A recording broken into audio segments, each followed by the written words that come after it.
Part of our system in a democracy is that everybody should be treated equal. Unfortunately, in America today, a lot of people aren't. And I think that gays and lesbians tend to take a lot of the brunt of the hate in our society as a result of that.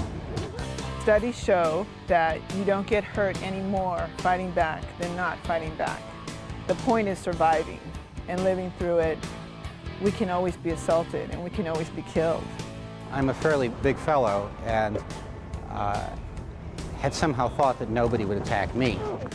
And what we notice is in the culture there's a certain permission to bash gays and lesbians. I was surprised how scared it makes you feel. It really does. You know, you are violated, you're frightened, it's intimidating. But I'm not going to go down quietly. I'm going to go down kicking, screaming, shouting, fighting, and damn it to hell, they're going to know that this faggot was here and this faggot was upset. Hello and welcome to The Best Defense. This is the first tape series exclusively designed for the gay and lesbian community. This is a series of 3 tapes. The first is called Surviving the Streets. This is a tape that talks about where the problems happen and what you can do about it. The second tape is called Surviving the Attack. It deals not only with things you can do to protect yourself during an attack, but also things you can do to protect yourself after an attack emotionally. The third tape is called Surviving the Weapons, and naturally that deals with what weapons are being used and what you can do to protect yourself in the street against them. Every year, thousands of lesbians and gay men are attacked, beaten, and harassed. The producers of these tapes felt it was time to do something about this. The Best Defense is designed to teach you about violence and about preparing yourself for the streets. To guide you through the tapes, the producers have asked Darrell Schaff, gold medalist at Gay Games 3 and 4, to introduce various exercises, self-defense moves, and the many guest instructors. From Toronto, Canada, Karen Lee Leonard. From Boston, Massachusetts, Jim Poley.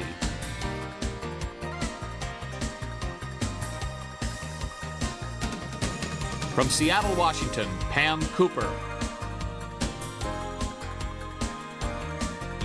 From San Francisco, California, Alan Wood.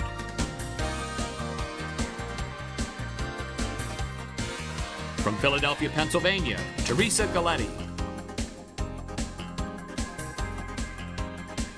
From Seattle, Washington, Madeline Coffin.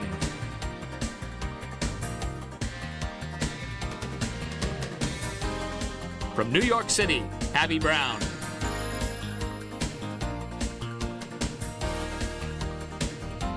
And from the Netherlands, the legendary Wendy Dragonfire. I think when your life is in danger, that will come naturally. The statistics bear out that people that fight back have a better chance of surviving. Whether or not we will defend ourselves, that's another question. We not only have a right to fight back, we have a responsibility to fight back. I would never fight for money, for jewelry, for any object. Objects can be replaced. I believe that I have an absolute duty to fight back. I'm worth it. I've worked long and hard to get where I am. Nobody has the right to take that away. I personally feel that the only reason to fight is to save one's physical self. So when we fight back, it's not just for ourselves, but it's for everyone else as well. But it's a personal choice. You've got to decide for yourself. If you're faced with overwhelming odds and fighting back is going to escalate the situation and get you killed, definitely not. Yes, absolutely, people should fight back. Nobody should stand there and take it. I mean, we don't have a choice. We're going to begin with 6 basic exercises. These are designed to warm up your muscles and to teach you some simple self-defense moves. Our first exercise is a head roll.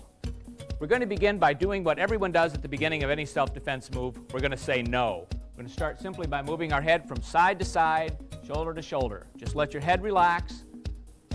Very simple. The object is not to strain your neck. The object is simply to stretch the muscles. Now let's change it. We're going to say yes. Go straight forward, straight back. Drop your chin to your chest. Drop your head back. Forward and back. Forward and back.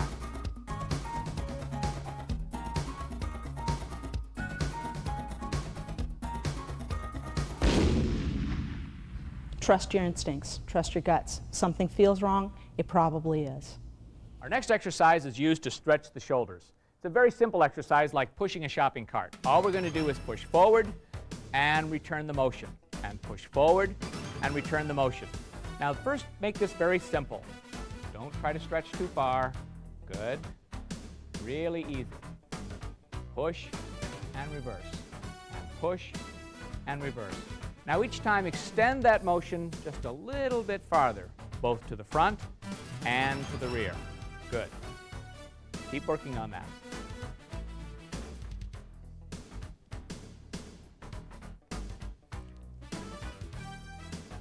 Good. Now we're going to change it slightly by adding our body. Each time we push, we're going to step forward. Each time we pull our arms back, we'll step back to the standing position, like this. Forward and back, and forward and back, and forward and back, and forward and back. Good.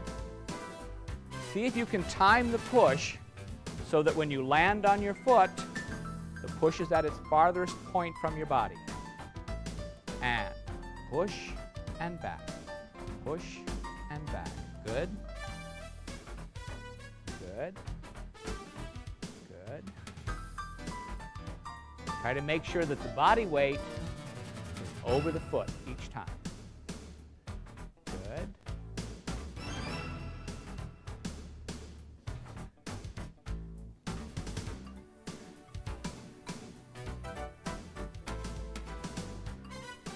Make sure the elbow motion is done with the same amount of energy as the push forward.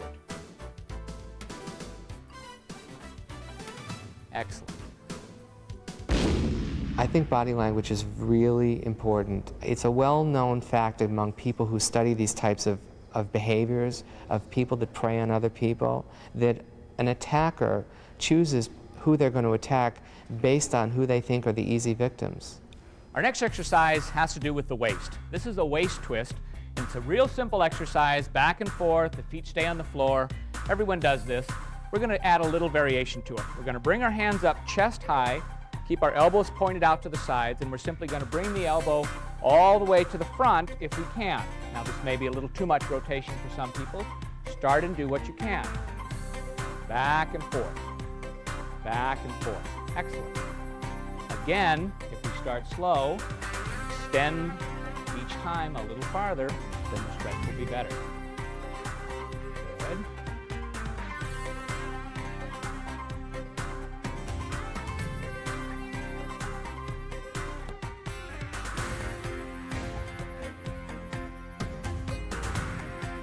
It's very important that we keep this chest high.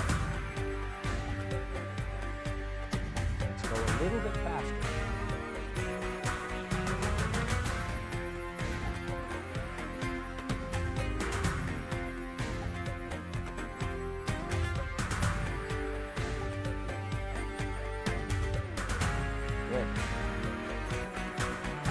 Working on that for a second on your own.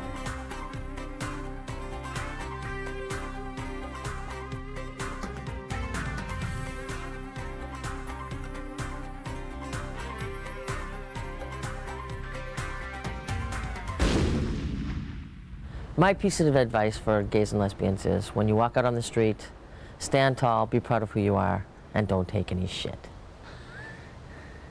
But don't give any either. Our next exercise is designed for the rotator cuffs of the shoulders. This is a simple exercise, but it gets a little strenuous if you're not careful. So let's start very simple. First, big circles. Easy, nice big circles. Just let the hands relax. Continue that circle around from the back to the front. Good. Now what we're going to do is bring our elbows in slightly, and we're going to make that circle just a little bit smaller. You'll almost immediately feel a difference in how it strains the muscles in the shoulder. If this hurts a lot, please stop doing it. Just rotate. Excellent. All right. Now we're going to do exactly the same motion, but we're going to reverse it. So again, let's start really big. Let the arms move in big circles to the back. Good. Big circles. And again, Start bringing those elbows in. There you go. Make those circles slightly smaller. Slightly smaller. Bring them into the body. That's it. All right, let's just work on this for a moment. Arm circles back. Good.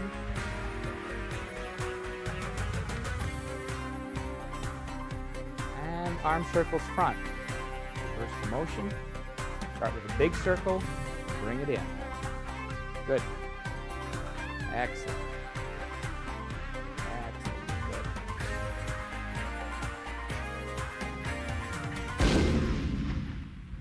Be cautious. Be aware of your surroundings.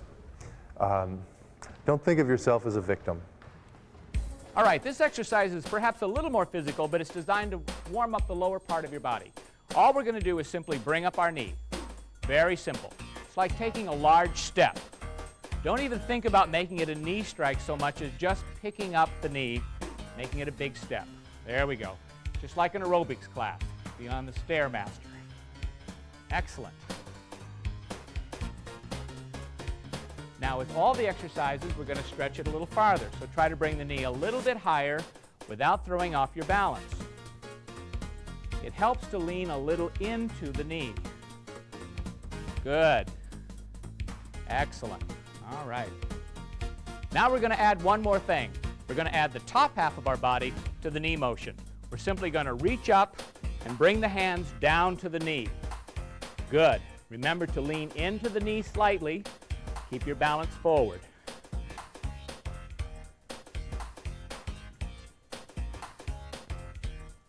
The object here is not how fast you can do it, but how completely you can do it.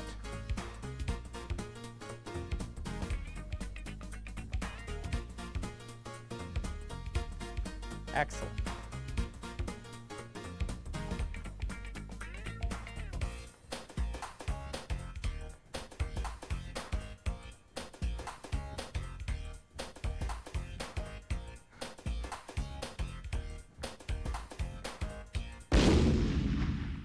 The experience of being told that you're not even a valid person on the planet, that sets up a place of weakness within ourselves, which I believe relates directly to gay men not being able to talk about the crimes against them. Our last exercise is a little more physical in nature, but it's an important one later on. We're going to try to jump from one foot to the other. We're going to do that by lifting up one foot and pushing off with the other one. Now we can do this in any direction. It can go forward, it can go backwards, it can go to the side, it can go to the other side, it can go to a diagonal, it can go anywhere you want it to go. The object is to not jump up high, but rather to jump wide or long. So let's just play with this for a minute. Some of you will get it right away, some of you will have a lot of trouble with this. It's all right, let's try. Jump, jump, jump, jump, jump, jump. Doesn't matter what pattern you're doing, just practice any pattern. Now, because this is a self-defense tape, let's take a little more defensive mode and keep our hands up the whole time we do this. Okay? We're just going to jump, jump. Try moving in different directions. You'll be surprised. They don't all have to go forward and back. They can go back and back and back and forward and side and cha-cha-cha. No, that's another thing. All right. Good, good. A little more strenuous, but you'll see why this is important later on.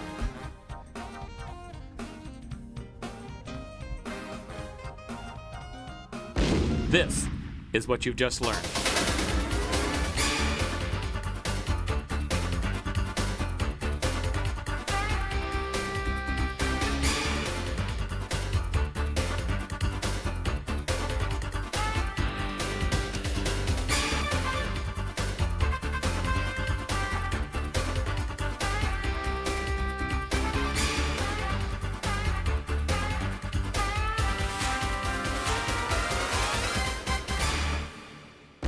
Let's tell people to trust their instincts regarding physical boundaries. If a person gets too close to you or makes you feel uncomfortable, trust that. It may be different for everybody. It's a very individual thing, but trust your instincts. I think it's important to watch 2 arms distance. Keep your opponent at 2 arms distance from your body. Once they start coming in any closer, you need to really be alert. But they have to train their senses to be aware and to know what their zone of comfort is and to enforce it. to keep people out of that zone unless they're comfortable for that person to come in. To be blunt, the amount of clothing one is wearing. I mean, if one is at the beach, one wants a lot of space away from somebody else. But if one's wearing an overcoat, one feels fairly well insulated. So it really depends on the situation, but one has to be aware of one's own physical boundaries. Let's take a closer look at one of our warm-up exercises and see how it works as a simple self-defense technique. If you remember when we warmed up, we stepped forward and we pushed. That was a simple exercise. Now let's take a look at what happens to the body. First of all, pushes are not too hard, but let's change it slightly. We're going to use the heel palms, this part of our hand, and we're going to push through our opponent, trying to push the back of the shoulder. So as our opponent is coming towards us, we're going to step forward and push. Good. All right, let's try it again, slowly. We step forward and we begin the push. Our hands come all the way down, and when our heel palms strike is when we continue pushing through. This will give you a lot more power. One more time. Whole thing. We step forward, heel palms hit, and push. Excellent. All right. Everybody, let's try that one time. If you keep your elbows bent until you get to your opponent and then straighten them out, you'll find you have more power. Okay, try it again. And then push. Yes, excellent, excellent. Good. Try it again. Yes, good. Feel that? There's a lot more power there. All right, let's go on and see what else we can do with this same action. Frankie? Thank you. All right. Now, what's going to happen if we take that same exact motion and we simply change the level at which we're pushing? Here we pushed on the chest. This time we're going to simply change the angle and push upward. Nothing has changed. The heel palms still strike, the elbows are still bent, and they extend out. Obviously, we're going to change the position of his head. So, as the opponent's coming in, strike and push. Again, the timing on the step, the body, and the push is very important. So we need to practice that a lot. Let's do it one more time slowly to make sure you understand. I'm going to step forward. As I do, I make contact with the heel palm, and I push. Good. Excellent. All right, everybody try that once. One thing to remember, if you're practicing this at home, be very careful with your partner. The last thing you want to do is hurt the person who's helping you learn how to do this. In the street, that's not going to be the issue. Another variation for the same push may be if you lose your balance or you somehow change your height. That may come from falling, it may come from being knocked down. But if I fall, look at the targets I have. The same exact motion again. I'm going to push against her knee. Now this is going to cause her to lose her balance. So let's try that slowly. We're already down, we've fallen, or whatever. Here's the target, the same exact push. This time I'm simply going to lean my body forward because I can't step forward from this position. I lean forward and I push on her knee, which is going to knock her away. There's no change from the first push and this push. Again, the heel palm strike, the elbow straighten. All right, everybody try that. Please be very careful because knees are pretty delicate. Push.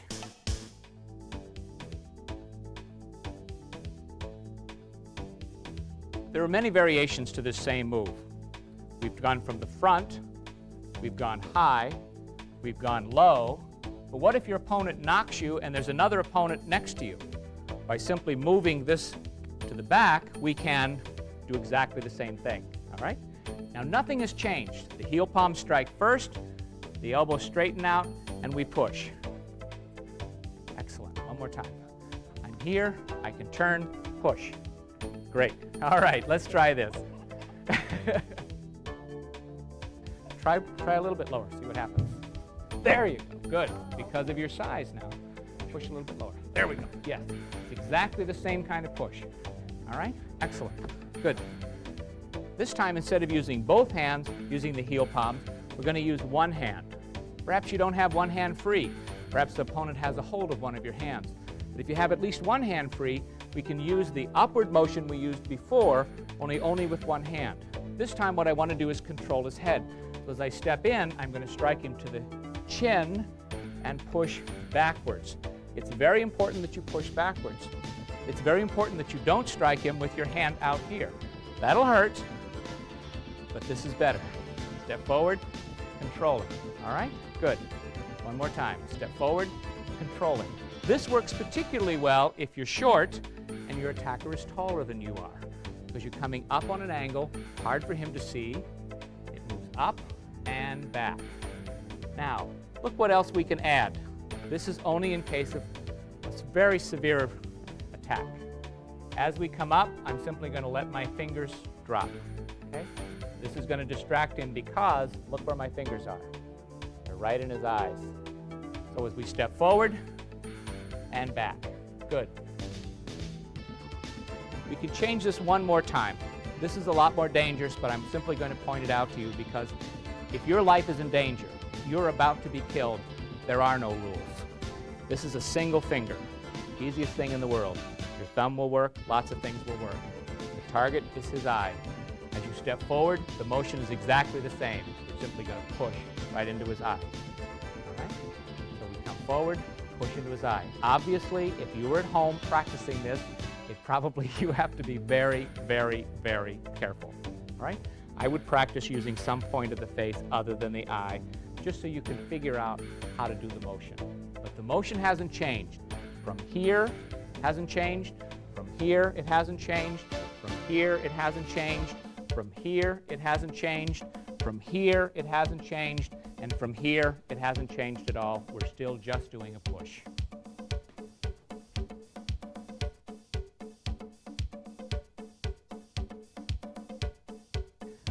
One last idea, the same concept, the same movement, everything else. This is for a big guy who throws a punch at you. Now, punches are very dangerous things, and we'll talk about them a little bit later. But this punch is coming in. What you need to understand is where the power of that punch is coming from, and it's right here. It's this point of his shoulder where that power is. So all I'm going to do is exactly the same push I used on his chest, only I'm going to place it in a different spot. I'm going to put it right here in his shoulder. So when he throws the punch, I'm going to stop it. Okay? Did that stop your punch? Nope. All right, try it again. Comes in. All we do is step forward. We're just going to change the direction slightly, right into the shoulder. All right? Now, by using the heel palm, it also becomes a strike, and it can be painful to the person who's throwing the punch, depending on how hard he throws the punch. One more time. Good. Excellent. All right? Try that. Remember that the position that you're striking is the most important part of this, but the technique hasn't changed at all from the basic push. Okay, good. The exercise was originally for stepping forward and pushing.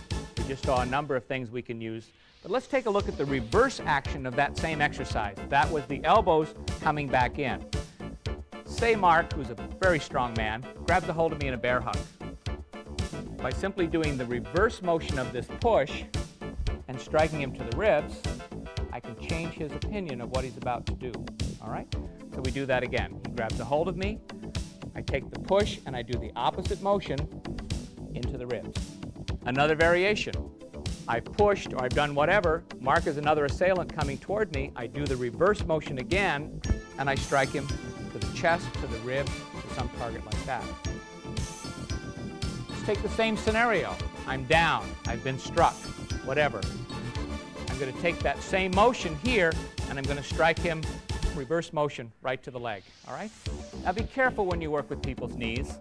I know what I'm doing, so I can play a little rougher than you probably can at home with your partner. If you're practicing this, practice getting to it and then pushing a little bit so that they can feel the force and you can feel the force. All right? Obviously, this elbow works anywhere, from the back, from the side. Just more variations, and we haven't changed the move at all. This is the basic movement we did when we exercised. This is the basic movement we did when we defended ourselves. One last variation on exactly the same move. These moves can be expanded to include multiple attackers. So if Frankie is attacking me from the rear and he's about to grab me, Mark is attacking me from the front, I'm going to take this same motion. I'm simply going to do the push here and the reverse motion here. And at the same time, now I'm able to take on two opponents at the same time by simply expanding the motion out. All right? We haven't changed the motion at all. Make it simple. The important thing in the street is to keep it simple. All right, let's work on these things for just a minute.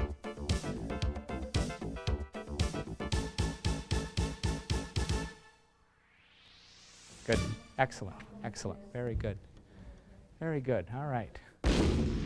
You know, I think that the one thing I would really have as advice is to resist and to defend yourself, whether that takes the form of fighting back or screaming bloody murder. The one thing is, don't be passive. One important feature that we might look at before you actually start training is what I call physical inventory. It's very important for you to take a very close and a very honest look at what you really are like. Are you tall and thin? Are you short? Are you overweight? Do you have any body strength? Are you weak? Do you have some sort of disability? These are questions that you need to ask yourself, and you need to be honest with the answers. For example, if you're 60 pounds overweight and you smoke 3 packs of cigarettes a day, then running is probably not your best answer in a confrontation. By the same point, if you're very small and have little body weight or little body strength, standing and holding your ground in a confrontation may not be the best idea either. It's very important that you take these things into consideration, and we need to do this even before we start our training. I think body language is very important because you're going to give a signal to somebody and read a signal from somebody way before something physical ever happens. You can pick and choose your words to communicate what you want. Your body language is a separate language, and that also can betray to someone what you don't want them to know. If I walk down the street and carry myself in a very confident, assertive, aware, self-aware mode, they're going to tend to avoid me and go to someone else who looks a little more inviting to them. And if you do find yourself in a position where you are about ready to be attacked, you need to figure out what you're going to do. And figuring that out the instant you're about ready to be attacked is probably not the best time to think about it. When we examine our physical inventory, we take a close look at ourselves, our height, our weight, our strength, our speed. We look at those things that are tools that we might be able to use in a physical confrontation. One of the most interesting parts about physical inventory is that the things that we think are the most disadvantageous to us are often the advantages that we have. An example, Trang. Trang is very short. Now, in most cases, she would think of that as a disadvantage. But let's take a look at if a tall attacker like Larry grabs her, all right? In order to grab her, if you're facing him and he grabs you, what does he have to do? Take a look at his body. He's no longer in balance. He's had to lean down in order to compensate for her height. She, on the other hand, is perfectly in balance, has complete control over him, and gosh, with the knee, guess what she could do? Boom! Now who do you think is in control? The disadvantage that you thought of has been turned to an advantage. By the same token, though, if he comes up behind her and uses his height and his strength, her shortness may make that a disadvantage. However, she still has some chances because what can she do with these legs? What about the reverse of a knee? Boom. Good. Excellent. So even in that case, being short is not a disadvantage. Being tall is considered a big advantage. Larry has very long legs and very long arms. He can reach me, and I can't reach him. By the same token, though, if I can bridge that gap, if I can get inside of Larry, the fact that he has long arms and long legs means absolutely nothing except that they're a lot easier to handle. He's a lot easier to take down and control because of those long arms and those long legs. So what is your advantage and what is your disadvantage may be the same thing. Let's talk about another one. Thanks. Renee? Now, Renee is heavy, and heavy people a lot of times feel that they have a tremendous disadvantage because of that. Let's take that and turn it into an advantage, because what you have is mass. All we need to do now is connect that so that anything you do, anytime you do any one of these kind of exercises, instead of feeling as though you're a victim and pulling away, take that mass and use it and come forward. Connect your body weight to me. All right, now strike me. Good, excellent. All right, excellent, excellent. But there's an example of taking what some people would consider a disadvantage and making it an advantage. Your disadvantage may be that you can't run a great long ways. But if you have to stand and fight, you have the advantage of mass. You're bigger than I am. You're stronger than I am because you have that kind of mass. We use gravity, we use other things for our benefit, and that's how you turn that disadvantage into an advantage. All right, great, thanks. I think people should carry legal weapons. And I think the weapon that I carry with me is my mind and being alert and aware of my environment. As your opponent grabs your throat, take your foot, trap their foot, or stomp Reach up, press the soft part of their neck, and push sharply. And back off. As your opponent grabs your throat, take your foot, trap their foot, stepping on it or stomping. Reach up, push on their throat, soft area, push sharply. They go down, and you go off.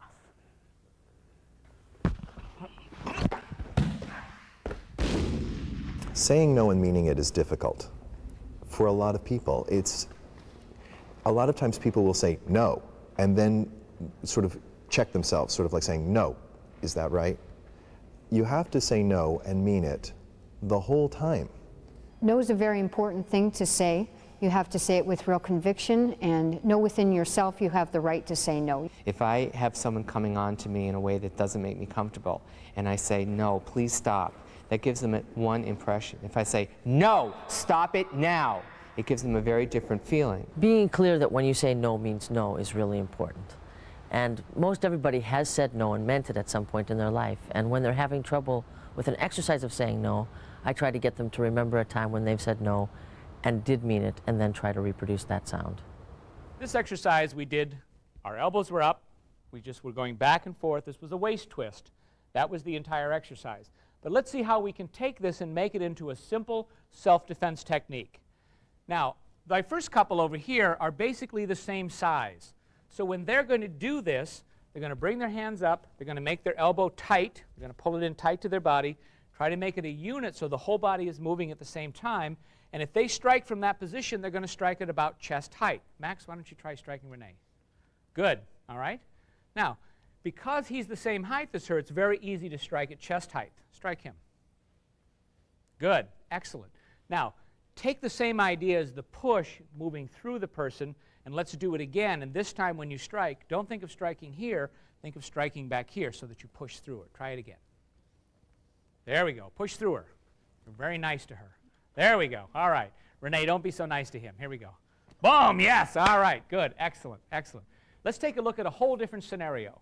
These are two people who have very different height differences. So if Larry tries to strike her on the chest, what's going to happen? It's not going to work. If she tries to strike him on the chest, it's not going to happen. So Larry has to choose a different target. So his target is going to be the same height as the elbow strike, but now the target becomes the head. Okay? Boom. Excellent. Good. All right. Try the other side. Good. Now, if Trang tried to hit Larry in the head, obviously it's too high, so she needs to pick a different target. Floating ribs. Trang? Good.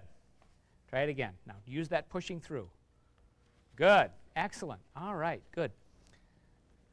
Let's take that scenario a little farther. Again, what happens if we're down? Max? I've been knocked to the ground. I've been in a fight. Somehow I find myself on the ground. This exact same motion continues to work. But now again, I find a different target. Here's a knee. This is a perfect target. By leaning my body into it, using the same strike, I'm going to be able to take away his balance. That may give me the opportunity to pull him down, escape, do any number of things. So again, same exact strike, moving through, using a different target. Excellent. The elbow can be used for lots of things. A single wrist grab. Somebody grabs a hold of you in the street. You're trying to say, wait a minute, I don't want to fight with you. They grab a hold of you. What we're going to do is we're going to pull our elbow in to extend their arm. All I'm going to do is reach across and grab his arm, step in and do exactly the same elbow. This puts pressure on his elbow, causing him to go down. All right? Again, slowly. He grabs. I'm going to counter grab, step in, exactly the same elbow motion. Exactly, right across his elbow, taking him down. Okay? And one final variation on exactly the same thing. This time, rather than varying the target, we're going to vary the way we deliver the weapon. Rather than coming directly in on this horizontal plane, we're going to make it a vertical plane. Now we're going to make her chin my target. It's exactly the same motion, only it's going to move upward. Now the secret to this is to pretend like you're Elvis. We're going to be combing our hair. You're going to run your hand this way, back across your head. This is very important so that the angle of the elbow is correct for the strike. This is the hardest part of the elbow. So as your opponent comes in, we strike here. It's exactly the same strike again, let's review. We did a number of things. First, we learned about chest strikes. We learned about a head strike. We learned about a wrist strike. We learned about a strike from here to a joint like the knee. We learned about a grab, using that same elbow to take our opponent to the ground. And finally, we learned about moving it to a different angle or a different orbit, same exact weapon, and now suddenly we have 6 different variations on self-defense, all based on this very simple warm-up exercise. Let's try that. Good. All right. Rib cage. Straight. Okay. I think the most dangerous thing on the street are the places that can surprise you or the people that can surprise you. One example would be if I was pinned down to the ground and he was on top of me, and he's too big and strong for me to go directly up. I can't get away if I oppose him. His energy is coming directly down. I can still use my hips to go sideways, except that it's not going to be easy to do unless I prep him first. In this case, I'm going to either make his arm go up or straight down. In this case, I'm going to do up. That means that his balance on this side right now, his right arm, is weaker than on his left. So if I raise up my right foot, I can now use my right hip to push him off and strike him and get away.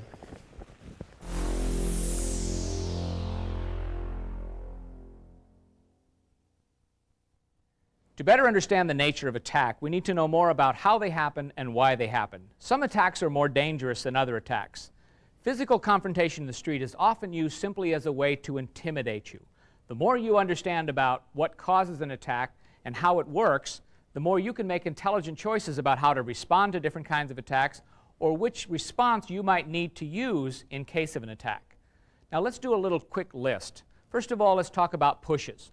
Pushes are often used in the street mostly to intimidate you. Pushes include things like poking someone with your finger, this sort of thing. Pushes are not at all like we talk about them, but generally just simply used to intimidate you. So as you can see, although it could be painful and it might be a little distracting, a push is really not a terribly dangerous kind of an attack. If someone grabs you, chances are they don't just want to hold on to you, they want to do something else. When we do the grab, if he grabs a hold of me, it's probably because he's going to do something, whether it be pin me, whether it be strike me with his other hand, whatever. So as you can see, grabs can be very dangerous. Grabs can include things like this. This is definitely an intimidation device. Grabs could be here. A grab might be someone who grabs you here and then is going to punch you. All of these things have to do with someone physically grabbing a hold of you and holding you, keeping you from being able to use one of your weapons or one of your natural devices like your arms or legs. There are lots of ways to escape from a grab. So the grab itself isn't as dangerous as perhaps what might come with a grab. Now, chokes are very dangerous. Chokes are dangerous for lots of reasons. Chokes generally happen here. It might happen here. Someone might get you from here. The reason that choke is dangerous is because it cuts off your blood flow. It might cut off your oxygen. It could cut off both. Now, locks are something that most people, unless they've had wrestling or martial arts, don't use a lot of, but they're extremely dangerous. Locks are things like this, where we use the wrist, the elbow, the shoulder. It can be any kind of a joint. We put some sort of a pressure against that joint and cause that person to have to move. These are dangerous because excessive pressure can cause breakage. And because it's at the joint, it's particularly dangerous to use. If someone does combination locks here, then they can control you, all sorts of things. All right? So locks are a very dangerous kind of deal. As a self-defense instructor, I almost never teach anyone to punch. I tell them to use the heel palm of their hand because I think it works better. Punch is a very dangerous thing, first of all because it has tremendous range. It also has tremendous power if it's locked in. So with a punch, you have to be very careful. And punches include not just the traditional sort of John Wayne thing to the face, but a punch can be here, it can be here, a punch can be here to the kidneys, someone could punch you to the leg, to the arm, any sort of place. Punches can be not only painful, but also deadly. Punches to the temple, punches to the eye, punches to the jaw can cause unconsciousness, hemorrhaging, or even death. So a punch, because of the range and the potential power, pretty dangerous. Over the past 5 years, statistically, because martial arts films have become so popular and television shows have become so popular, kicking has actually become a very popular form of fighting in the street. Again, most people are not trained very well, so they're not very good at it. But let's take a look at a kick. All right, my opponent's coming in, and I'm going to kick him here. If he's not too close, that's not too bad. If he's coming in hard, I have a lot more power because look at the size of this muscle. I have tremendous strength and power here. This is where a kick gets dangerous. Here, boom, break the knee. Or the guy is down on the ground. This is where the kick gets dangerous. Boom, take out the ribs. Boom, take out the throat. All right? This is what makes kicks so incredibly dangerous. It's not the karate kick that you see where someone stands up and does this sort of thing. It's this kick that's going to kill him. All right? That's what makes kicks so dangerous. Weapons is a subject we will deal with completely on tape 3 of this series, so we're not even going to talk about them. My only advice to you is that if you're dealing with weapons and you have a chance to simply give in and get away, do whatever it takes to get out of there. The more you understand about power, the more you understand about an attack, the way it works, and what's dangerous, the better you'll be able to respond in the street. I would say that I would only get physical when someone else has gotten physical with me. When they've invaded my space, if they've gotten too close to me and I haven't been able to do anything else to calm the situation down or change it. I've run out of options. But I think that most people will respond innately in an attack the way that's best for them and will keep them safest. The law is not on my side if I lunge after somebody, if they're taunting me with words. Legally, you get physical when you have a reasonable belief that you're about to be seriously harmed or you face death. Personally, you get physical when your gut tells you this is it and you're ready to follow through.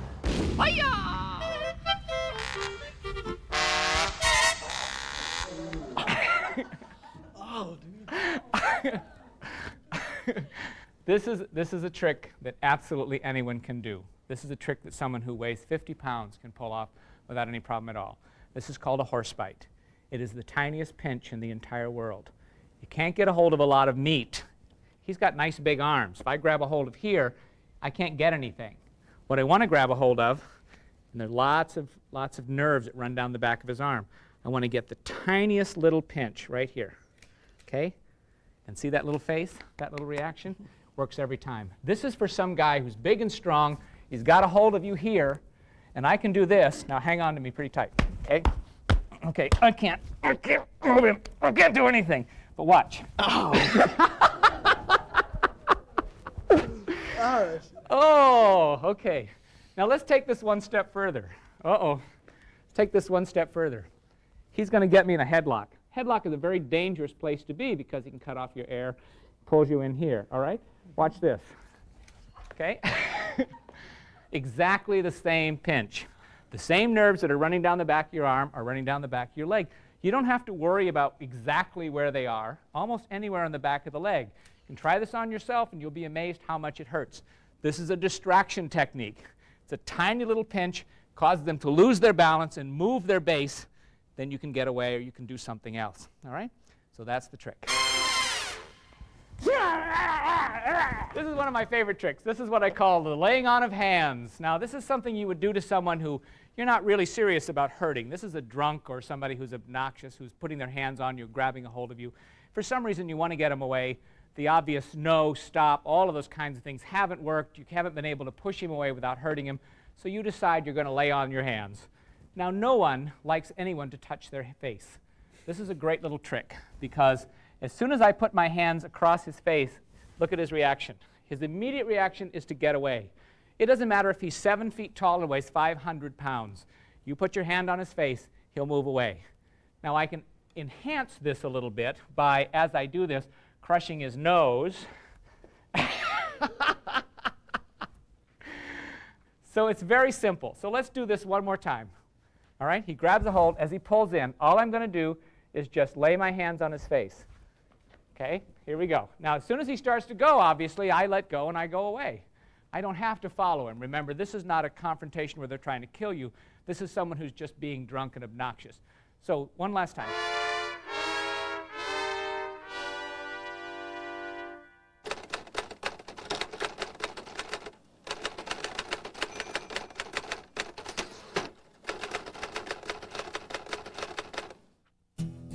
One of the things that we've noticed on a national level is that violence against lesbians increased 30% from 1993 to 1994. In response to the ever-increasing problem of hate crimes and assault, gay and lesbian communities are looking for help. There are 7 organizations, I believe, that are professionally staffed across the country, and there are 22 anti-violence projects nationwide. Our Best Defense instructors are actively conducting classes in their own hometowns and have begun reaching into major metropolitan areas with classes, seminars, and training sessions. The most dangerous thing on the street is your own lack of self-confidence, your own indecision. One of the clear signals of a hate crime, whether it be because of your sexual orientation or of your ethnicity, is the fact that somebody is trying to mutilate you or rub you out or, send a clear message to you. This isn't like a bar fight where somebody just gets sucker punched. A different answer to this growing problem has been the organization of street patrols. The Best Defense film crew took to the streets of Seattle to capture the Q Street Patrol in action. We really upped our presence and do what we call Preparation H. If somebody's being an asshole, we get right on their butt and we stay there for as long as it takes. We follow them everywhere. You go to the bathroom, we follow you there. You go in a store, we follow you there. So that they know that they're being watched, and the likelihood of them ever doing something is very, very small. This dynamic group has become the model for gay and lesbian street patrols around the world. My first incident on patrol, we were actually right here. It was on New Year's Eve. It was around 3 o'clock in the morning. We were just about ready to head in from patrol. I saw them come in, a group of some guys looking for a bastion, and there were about 3 or 4 drag queens in the middle of the street, and 4 guys came, and the first one leading had a baseball bat. We had about, say, 12 patrollers out that night. There's a drag queen there. She had her purse stolen. We ran across the street, jumped in the middle of it, and ended up chasing the 4 guys down about 12 or 13 blocks down the middle of Broadway. And I see these people with these giant Qs on their shirt, and one of my friends said, "Yeah, that's Queer Patrol." I'm like, whoa, who are these people? And I immediately knew I need to connect with these people. Didn't end up catching them, but caught them the next day while we were out flyering and had them arrested. I don't think there's any one common denomination other than they want to do the frontline work, that they can see the difference that they're making. At the end of the night, they can look back and say, this is how many people told me they felt safe because I was there. This is how many people we helped get into a shelter. This is how many fights we broke up. I think that as a community, we owe it not just to ourselves, but to the other people around us to band together and do what we can to fight the good fight. Because if we don't, we're going to end up being nothing but a fragmented bar community. If I can do it, and I can make it a cleaner, safer place for everybody can do it. And if we work together to do that, I think that, whether you volunteer to be a mentor for inner city youth or for gay and lesbian youth, or you volunteer at the suicide hotline, or you volunteer at an AIDS hospice, or you volunteer with the street patrol, I think that that kind of community responsibility is going to be what is needed to change the kinds of problems that we're having.